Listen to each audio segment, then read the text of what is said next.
Welcome into A to Z Sports Prime Time on this Thursday evening, last show of the week, last primetime show of the week, and we're grateful that you chose to spend a little bit of your evening here with us. We have some Titans keys to success to talk about.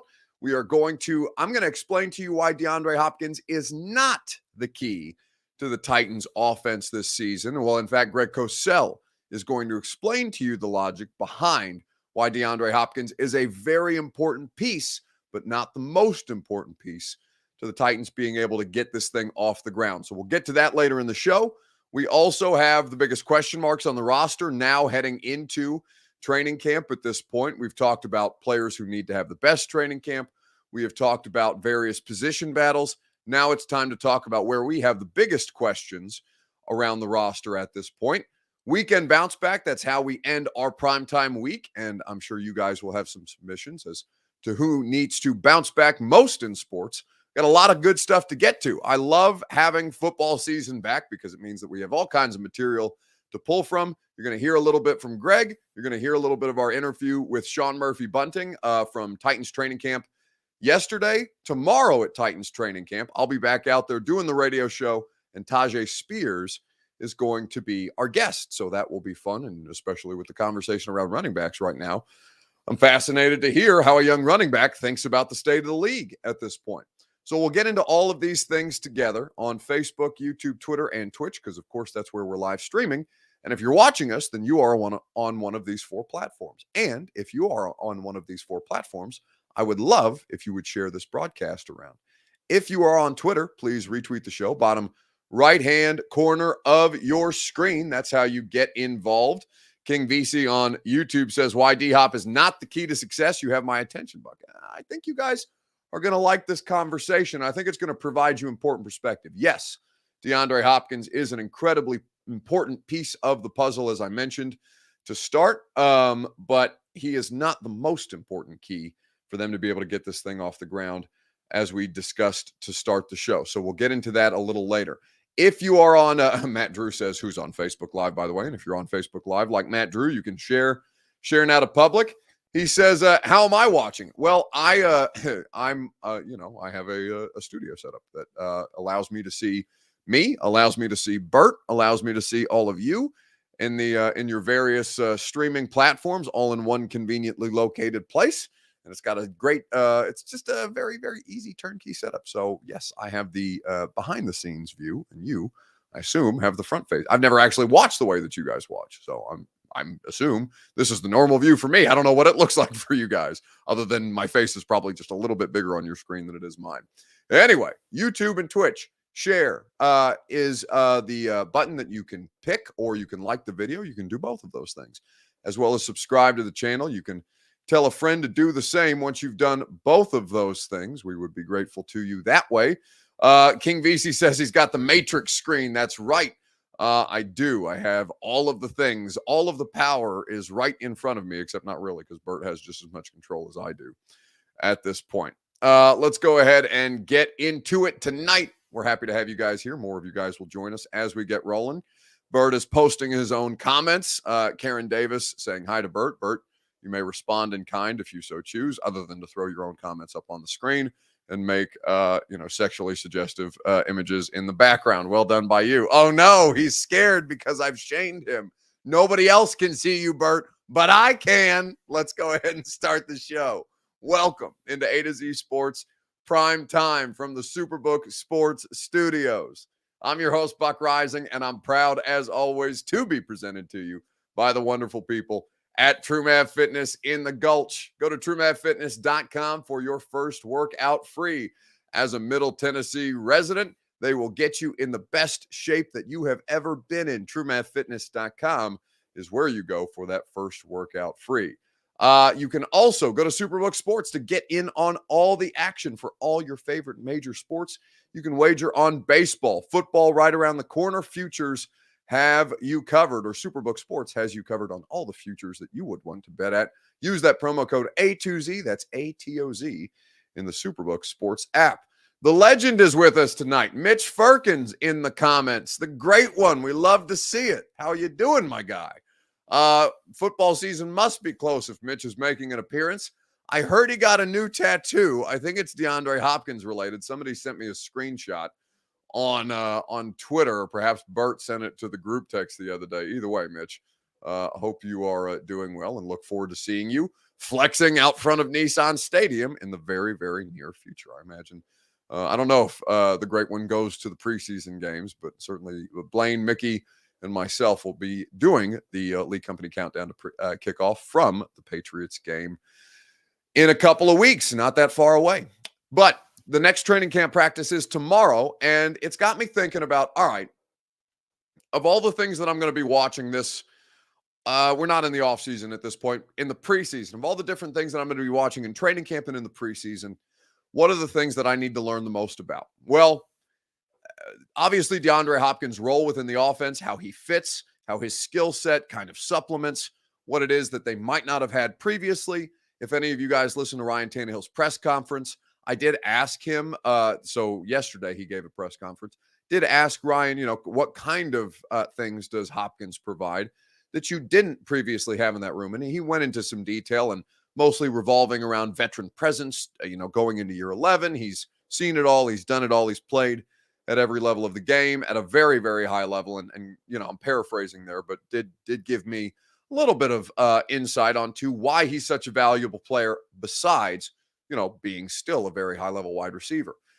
But DeAndre Hopkins isn't the biggest key to success for this team. That lies at a much more granular level and a much less sexy level than DeAndre Hopkins, right? He helps them infinitely. He makes them a substantially better football team. But there is one thing that they have to get right if this team is to have any kind of reasonable success on offense. So let's talk about this on Facebook, YouTube, Twitter, and on Twitch in the comment section. What is the key to the Titans offense this season? You let me know. It's your Two Rivers Ford take. Wherever it is that you are streaming the show, you can simply comment, and we will read some of those momentarily right after I remind you that the wonderful people at the at Two Rivers Ford make your Two Rivers Ford take possible. Go to Two Rivers Ford in Mount Juliet for quality American-made Ford vehicles and award-winning customer service. The Two Rivers Ford take each and every night is made possible by those lovely people right there at Two Rivers Ford.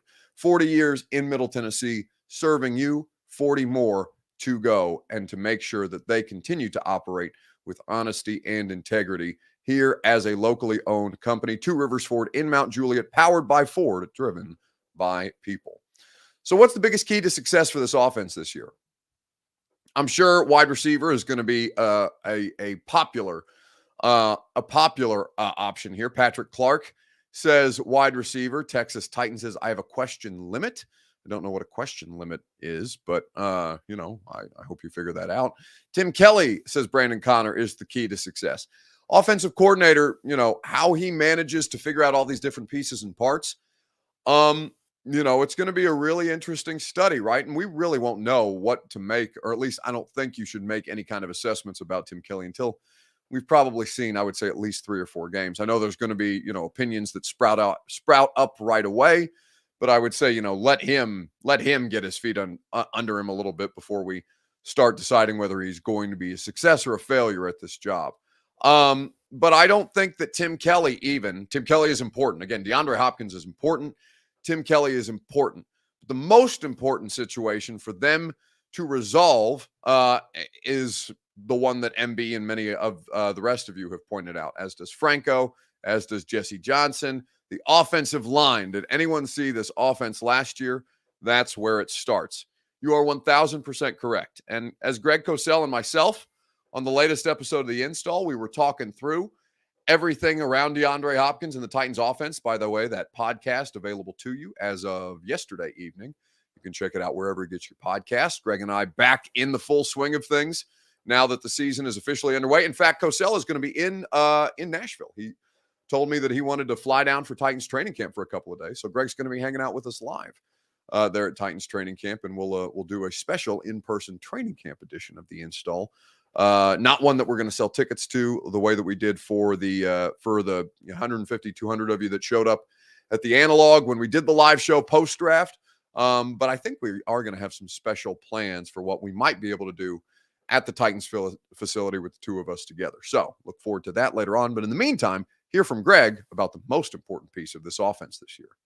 And getting back to the football part, obviously I knew we were going to be talking again today, and I know camp has started, and obviously I'm starting to get my thought process back into the NFL. And you and I both know that the number one key to this offense will be the offensive line, because they actually do not have. And again, I don't want to get ahead of ourselves and make people think that I think the Titans are a top 5 team in the league and they're great. But you know what? With Hopkins now and assuming development of younger players, you have to assume that, they're drafted. Burks was a first-round pick. Chig did well last year in his opportunities. You have to assume continued development. They still have Derrick Henry.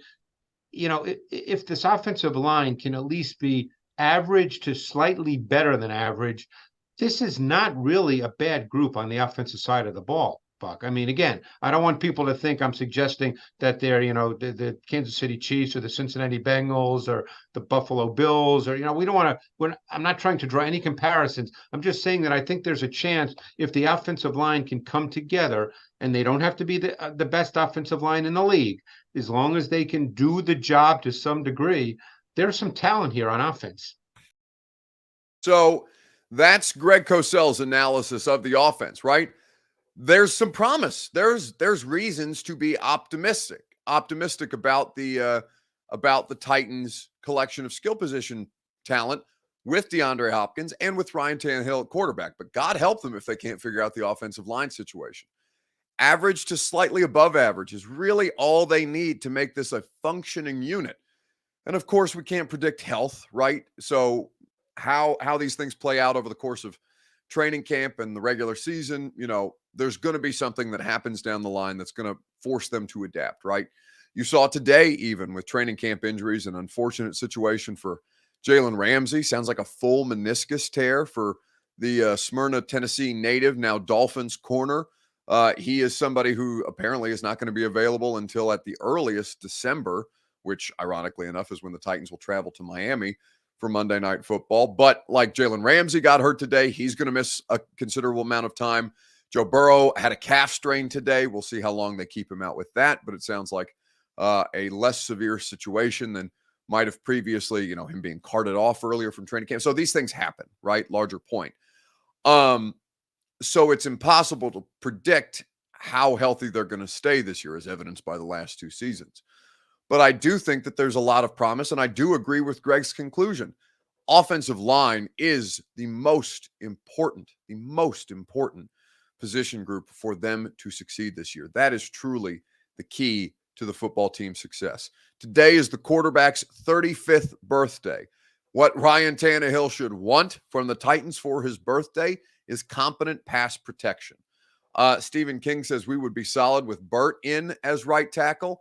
Well, he does have a low center of gravity. I do think that he is capable of his pass set looks something similar to what I would see a dad commit on a dance floor at a wedding at this stage. But he's currently in the process of bulking up, so we'll see if he can't get to the same size as Lawan by the end of the primetime show, based on the just massive plate of pasta that he appears to be eating while we're trying to do a professional live stream broadcast. You can't hold up the plate for everybody else to see. Nobody can see you but me. This is not a good streaming. It looks, I don't know. It's somewhere between a quesadilla and pasta. I'm not sure what's happening back there. All I know is he's eating it vigorously. Suge Knight of Nash. Oh, there he is. What? It's a chicken pie. A good-looking chicken pie. Like a chicken. Why are you saying it like Eric Cartman? It's a chicken pie. Anyway. Okay. See, this is what I deal with. I'm literally watching Bert eat a full meal while trying to get the streaming show off the ground. And no, what are you laughing about? Oh. It's impossible.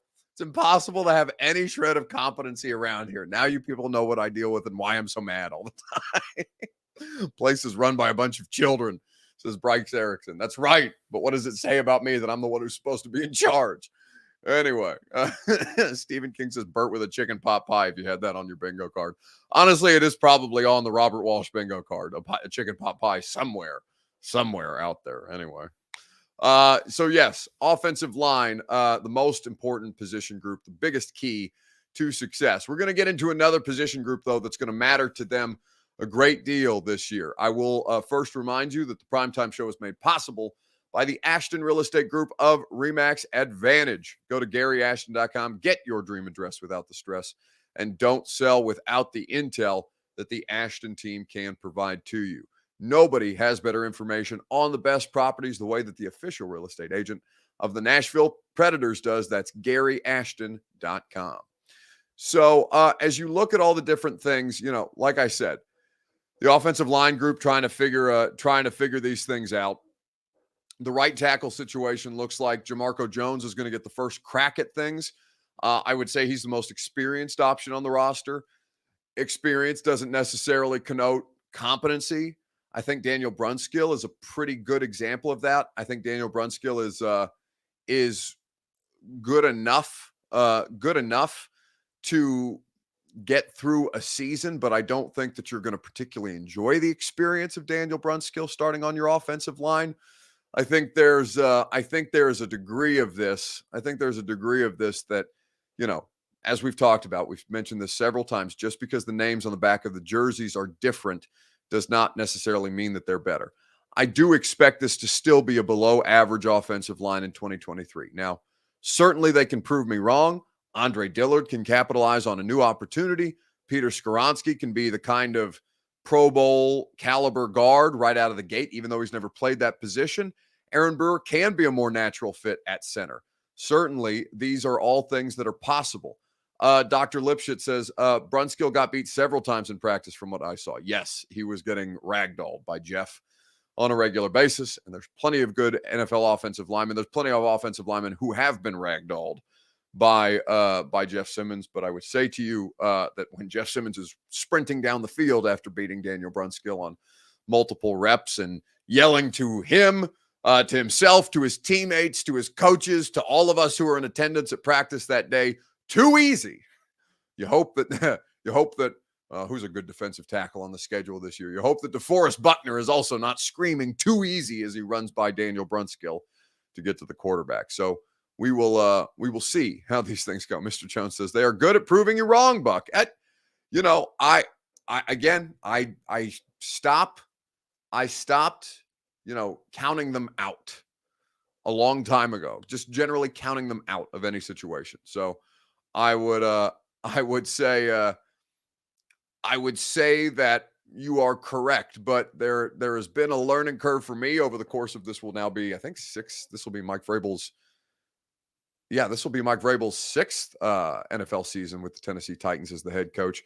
I've stopped just counting them out of any situation. So I'm certain that they can figure things out. I'm certain that they can play above their heads from time to time. But that's not exactly what you want. Demario Patterson says you didn't say exactly what Big Jeff said, Buck.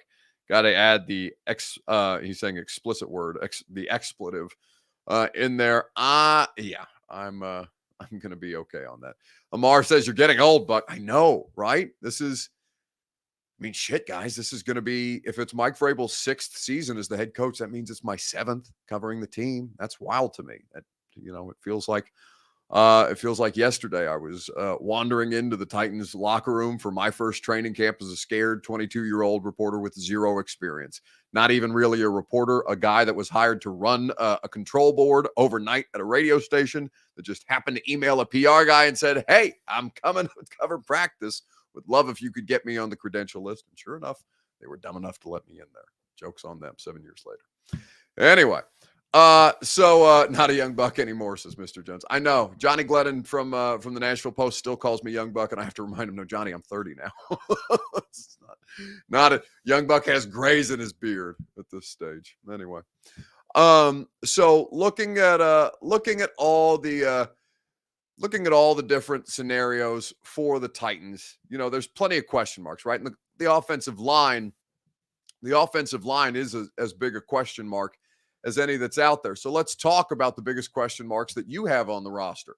It might be the offensive line. It might be another position group. I will tease that I will pick another position group other than the offensive line but we will talk about these things together on Facebook, YouTube, Twitter, and on Twitch. Right after I remind you that the Primetime Show is presented by True Math Fitness in the Gulch. Thursdays are True Math Fitness days for me. They can be for you if that works for your schedule. Whether you want to take personal training with True Math the way that I do, whether you want to go work out in one of their boot camp style group fitness classes, or to sign up for a membership and have their open gym at your disposal, their entire facility at your disposal, whenever you want to work out. The staff is great, friendly, and good at what they do. The coaches are exceptional. The facility is awesome and conveniently located in downtown Nashville. TrueMathFitness.com is where you go, and you can get your first workout free as a Middle Tennessee resident at TrueMathFitness.com. Somebody said that Lipschitz says, Buck, Colts fans are pissed about you comparing Irsay to Snyder today. I didn't compare them today. I just said that now that Danny Snyder's gone, Jim Irsay is probably one of the most hated owners in the NFL. It's not a comparison. It's just, people hate Jim Irsay, right? I'm sure his running back hates Jim Irsay today. I'm sure his running back's agent hates Jim Irsay today. But, it wasn't a comparison necessarily. But there are people feel about people are going to have whatever feelings that they want to have about whatever they think that they heard, right? I've worked, God, again, this sounds like anytime a media person says, I've been in this business for X amount of years. Well, I've been doing this long enough that I've been aggregated before for things that I didn't really say. You remember when every aggregator out there had me saying that the Titans initially offered DeAndre Hopkins a contract about 3 weeks before they actually did? I do. That shit happens. So you just learn to let that stuff kind of roll off and let them be butthurt about whatever they want to be butthurt about. So I think that when you look at all the different question marks on the roster, Omar says inside linebacker. He's saying middle linebacker, but inside linebacker, a question mark. I would agree, right? You've turned over at least the two starters. We'll see who the two starters end up being. Leaders in the clubhouse right now, Alshire, the free agent from San Francisco, and Monty Rice, the former third-round pick out of Georgia. Grim Jim 69 says the key to success is still the Titans offensive line. Yes, you might be a little behind, but we did cover that earlier. Shug says, Buck, what's your thoughts on keeping 3 QBs? Is it the new wave? No, I think it's definitely going to be a playoff thing. Like, it's designed for the postseason, right? It's designed for teams who get into a situation that San Francisco did, where Christian McCaffrey is getting ready to take snaps in the NFC Championship game because they're out of quarterbacks. They are, so this is a team that might be interesting to see that as an experiment in the regular season, but the vast majority of teams are going to utilize that once they get to the postseason. That's more of a playoff team rule, or more applicable for playoff teams once we get later in the year. So as you look at all the different position groups that you have question marks about, my biggest question mark is the corner group. Some of you were mentioning Caleb Farley, and yes, Farley is still on the team. He's on the physically unable to perform list, so he's not practicing as is Dylan Radins at this point. But my biggest question is about the cornerback group, because there's a lot of players there whose names you would recognize, but I don't necessarily know where they're all going to play or how they're all going to work together, because this is the 32nd ranked passing defense in the sport last year. The pass rush was bad. The secondary was worse, and they need to figure things out. You mentioned opportunities. There's opportunities all over the field for guys, whether you're coming in as a free agent acquisition, whether you're new to the team as a rookie, an undrafted dude, or guys still competing for spots as vets. What do you kind of make of the opportunity that's in front of you right now to kind of carve out a role for yourself in the secondary? Yeah, man, just taking it day by day, just building on what I can build on and contributing to the team however I can. With the goal in mind of just, like I said, getting better. Every day I come out here to perfect my craft and master my craft, and whether that be, just coming out here backpedal, doing footwork drills, doing ball drills, doing everything I can to just become a better corner, but a better overall player for this team, and just trying to get better for myself. You're somebody who understands what it takes to win a championship, and that's something that not a lot of guys have an exposure to. Whether you mentioned DeAndre Hopkins going to the Hall of Fame, hasn't had the opportunity to compete for a championship yet. Right. What kind of experiences can you impart upon teammates who maybe have been in the league longer than you, or kind of help them understand what it takes to accomplish the ultimate goal, seeing as you've been there yourself? Really, man, it just takes, a team, believing in each other, believing in themselves, and just always working, never being content with where they are, but always trying to get to a higher platform. I think just by, the opportunity that I had to play in the Super Bowl and to go to the playoffs a few times. I know that, the season's going to have its rough points, but at the end of the day, you have to always fight through adversity and fight through it and battle through everything to kind of get to that point and really just stay composed. A lot of the times guys can, whether it's get a ball caught on you, whether it's a touchdown scored, you can put your head down, you can mobile body, you can do all these things, but really, man, just staying composed and just fighting through, like I said, adversity and just being able to bounce back through everything you've been through or whatever you're going through and just know that there's a light at the end of the tunnel. So that's a clip from the interview that we did with Sean Murphy-Bunting at training camp on Tuesday. On Wednesday. Tyjae Spears is going to be the player that we interview tomorrow, so we will be sure to enjoy that.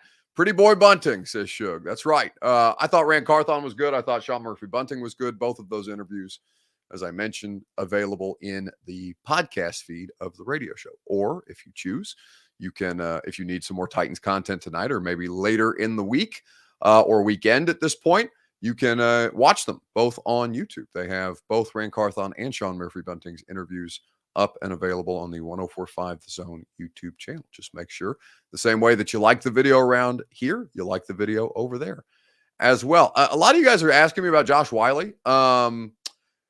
To be honest, I don't know what the deal with Wiley is. I know he wasn't out there the other day. It's only the first day that we were out there. So, I mean, he could be out there tomorrow. I noticed that he wasn't out there yesterday. Didn't make much of it. I mean, there's other players who weren't out there yesterday either. But yeah, if he's not out there tomorrow, I'm sure we'll ask. When are you going to interview Malik? Says Billy Jordan. So we did an interview with Malik last year. Malik is, so the way this works, just for, I don't know how much you guys care about this stuff, but like just to make it easier on the PR staff, I send them a whole list of guys that I want throughout the entirety of training camp.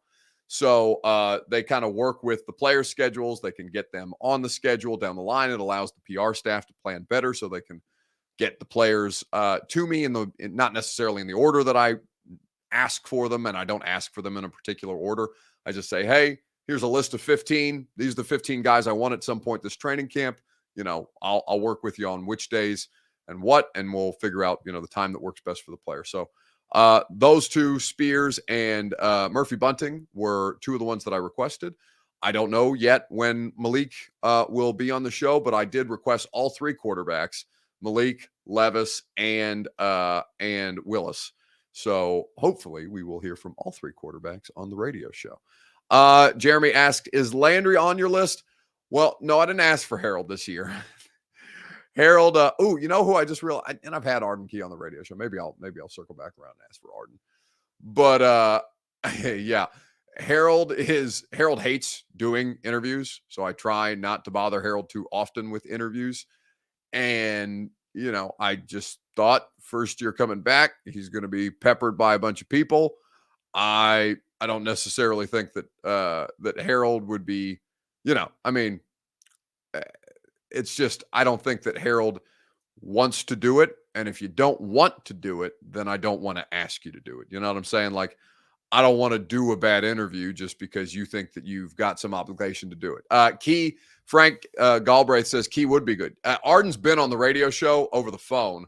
Arden's been at the radio show over the phone at some point in the spring, and he was really good. We really enjoyed Arden. So I will see if I can't circle back around. Arden would do it and would enjoy doing it.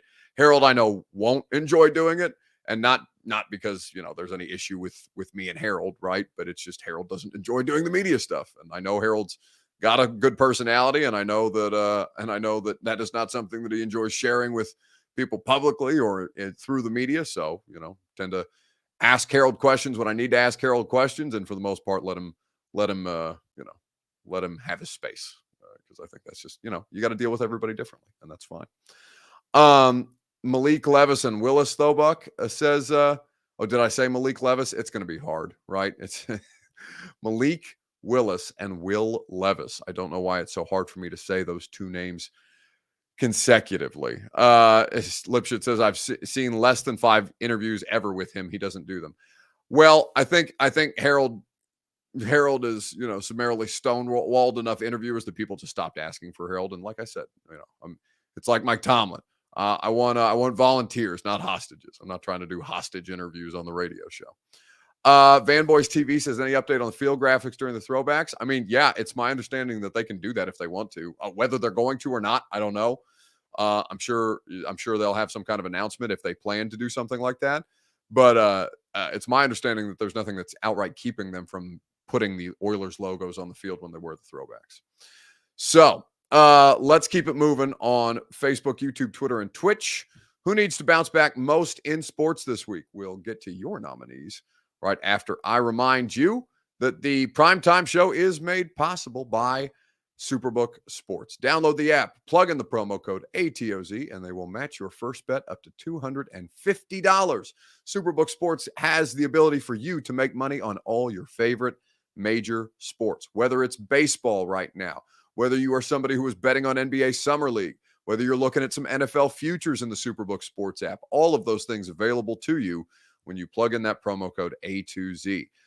You can go to superbook.com for terms and conditions. Gambling problem, call the Tennessee Red Line, 1-800-889-9789. Steven Snyder, 86, says DeAndre Hopkins victims on social media needs to bounce back. Yes, we talked about the cold-blooded social media assassin that your new wide receiver appears to be.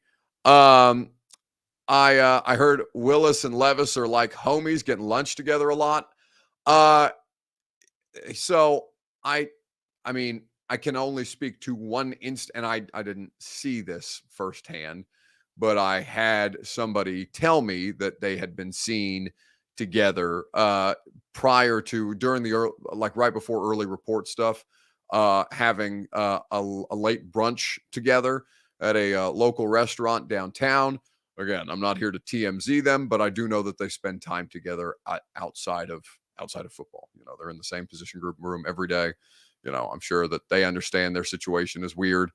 We all understand that their situation is weird, and you know that doesn't mean that they can't be decent to one another. And certainly, it seems like they are. So that's good. Study together, work together, eat together, all of them. Right now that the veterans are back in the mix completely. I know Ryan Tannehill's very much a part of that as well.